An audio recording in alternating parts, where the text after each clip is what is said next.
শুভ পৌষ পার্বণের শুভেচ্ছা আমার সকল ফলোয়ার্স, সকল বন্ধুরা এবং সকল শুভাকাঙ্ক্ষীদের। আজকে পিঠে খাবার দিন, তাই জন্য নারকোল কুড়ানো হচ্ছে। এই যে এতগুলো নারকোলের অংশ সব কুড়ানো হয়ে গেছে অলরেডি, আর একটা বাকি আছে। এই যে আমি করছি এটা জিমে গিয়ে যে হাতে ব্যায়াম করি এমনি এমনি নাকি, তবেই তো এরকম কুড়োতে পারছি। এটা স্ট্যামিনা, একদম ঘাসাঘাস, শুধু ঘষতে হবে ব্যাস, ঠিক আছে। আর তাহলে পরেই সুন্দর একদম ছাই মারা হবে। এই ছাই মারার জন্যই এত কিছু পরিশ্রম।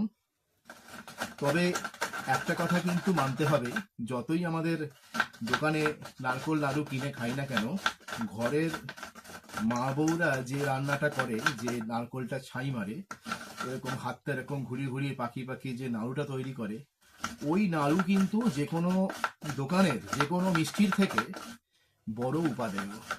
মানে ওই মিষ্টি কিন্তু অন্যরকম, ওই নাড়ুর টেস্ট জীবনে কেউ পারবে না, ওতে একটা আলাদা ভালোবাসা থাকে।